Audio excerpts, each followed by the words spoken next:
शिक्षाप्रद प्रेरक कहानी। एक बहुत बड़ा व्यापारी था। उसका व्यापार बहुत फैला हुआ था और बहुत अच्छे से चलता था, लेकिन फिर भी उसे चिंता रहती थी कि उसके बाद उसके व्यापार का क्या होगा। उसका बच्चा उस व्यापार को अच्छे से संभाल पाएगा या नहीं। हालांकि उसके बेटे ने उससे कई बार कहा था कि मुझे भी व्यापार करने दीजिए, मुझे व्यापार करना आ गया है, मैं सीख चुका हूँ। लेकिन व्यापारी पता नहीं क्यों उसे कभी मौका देता ही नहीं था। कुछ दिन बीते और एक दिन व्यापारी की तबीयत अचानक खराब हो गई। उसे दिल का दौरा पड़ा। उसे आईसीयू में भर्ती करवाया गया। व्यापारी का बेटा उसके दोस्त के साथ अपने पिता को मिलने आया। थोड़ी देर अपने पिता के पास बैठने के बाद बेटा और उसका दोस्त आईसीयू से बाहर आए। बाहर एक आइसक्रीम की दुकान देखकर व्यापारी का बेटा बोला, चलो आइसक्रीम खाते हैं। उसके दोस्त को ये जानकर बड़ा आश्चर्य हुआ कि बाप आईसीयू में है, बिजनेस का क्या होगा पता नहीं।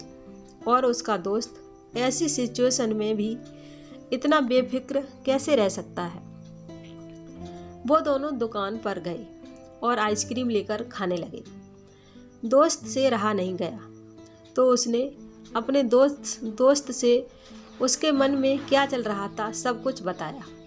व्यापारी का बेटा बड़ी शांति से बोला कि दोस्त, मैं परिस्थितियों को स्वीकार करना सीख गया हूँ। मैं श्री कृष्ण का बड़ा भक्त हूँ, इसलिए उनके बताए रास्ते पर चलता हूँ।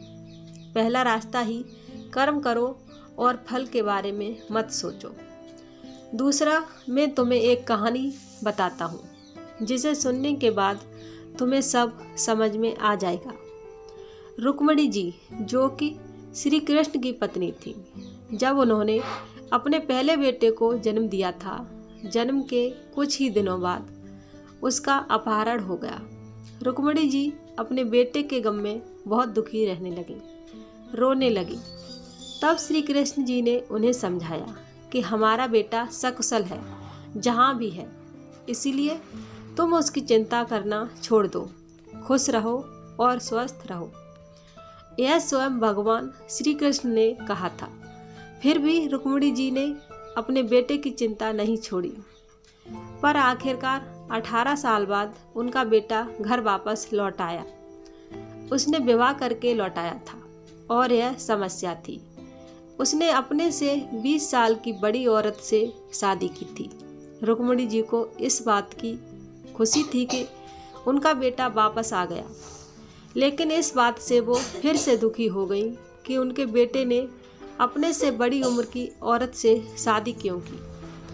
उन्हें देखकर श्री कृष्ण ने उन्हें समझाया, जो हुआ वह अच्छा हुआ, उसके बारे में मत सोचो, उसे स्वीकार करो और खुश रहो। इसके बावजूद कि भगवान ने उन्हें फिर से समझाया, रुक्मिणी जी को इस बात को स्वीकार करने में 8 साल लग गए।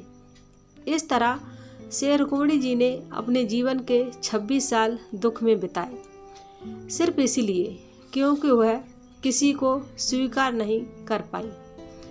यह कहानी खत्म करने के बाद कारोबारी के बेटे ने अपने दोस्त से कहा कि मैंने सिद्धांतों को स्वीकार करना सीख लिया है। मैं अपने लक्ष्य पर ध्यान दूंगा, बिजनेस भी अच्छे से करूंगा और आगे जो होगा उसे स्वीकार करूंगा।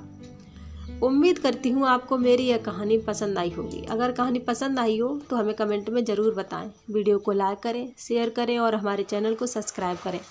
कहानी सुनने के लिए बहुत बहुत धन्यवाद।